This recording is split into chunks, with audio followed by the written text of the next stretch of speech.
सध्या मुंबईमध्ये चालू असलेले मराठ्यांचे दुर्दैवी हाल जर कधी पूर्ण स्टोरी तुम्ही ऐकली तर नक्कीच तुमच्या देखील अंगाला ते काटा येईल आणि तुमच्या देखील अंगातील रक्त सळसळ करेल।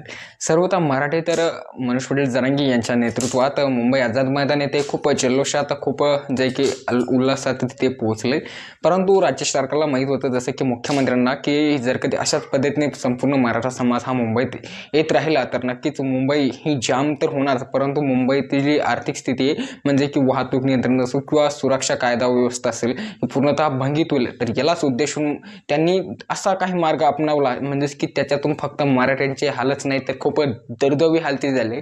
सर्वात आता पावसाचे दिवस मुंबईमध्ये चालू आहे आणि खूप जोराचा पाऊस 29-30 ऑगस्टला बरसला देखील आहे। मुंबईमध्ये खूप पाऊस तिथे चालू आहे, अक्षरशः तुडुंब काही गड्डे देखील तिथे भरले, आझाद मैदानावरील काही ठिकाणी तर गुडघ्यावरील पाणी देखील तिथे साचलेले।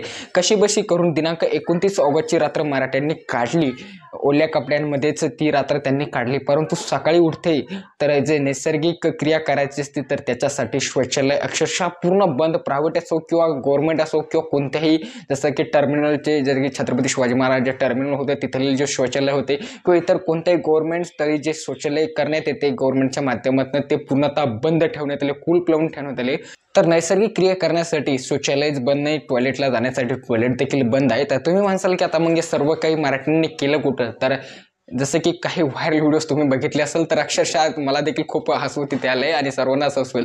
तसं मराठ्यांनी सांगितलंय की आम्ही आता सापडेल तिथे जे की आता रांगोळी घालणार आहे आणि खास करून मराठ्यांचे जे कट्टर विरोधक आहे गुणरत्न सदावर्ती यांच्या घरी जाऊन आम्ही ती रांगोळी तिथे घालणार आहे।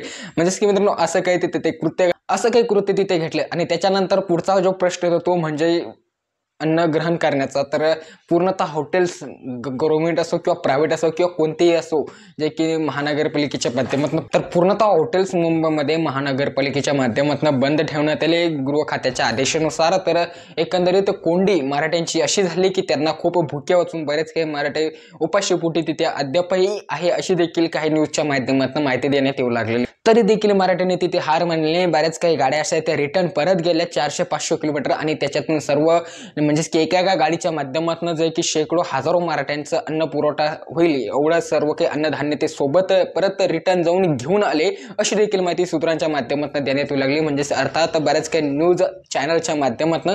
तर मित्रांनो याच्यातून असं सिद्ध होऊन येतंय की आता मुख्यमंत्री अद्यापपर्यंत म्हणत होते बरेच काही लोक मराठ्यांचे की मुख्यमंत्री मराठ्यांच्या विरोधी, परंतु हे सिद्ध देखील झाले कारण की एवढी दैनी असतात आपल्या खेडेगावामध्ये। तर आपण जे की आपल्या दुश्मनाचे देखील करत नाही, जर कधी एखादा समाज आपले प्रश्न मांडण्यासाठी जे की रस्त्यावर उतरत असेल तर त्याची कोंडी करण्यासाठी जर कधी तुम्ही असे काही पावलं उचलत असेल तर नक्कीच तुमच्यावरती धिक्कार आहे सर्व मंत्रिमंडळावरती आणि सर्व मराठ्या एवढे पण खासदार आमदार आहे यांना थोडक्यात त्याची जाण असायला पाहिजे की आपल्या पूर्ण सर्व काही सकल मराठा हा खूप मोठ्या धर्म संकटात मुंबईत सापडलेला आहे। तर नक्कीच मित्रांनो थोडक्यात अपडेट होतो मुंबईमध्ये, आपल्यासोबत देखील शेअर करा। तर व्हिडिओ माहिती तुम्हाला कसे वाटले कमेंट करून मात्र नक्की सांगा। धन्यवाद।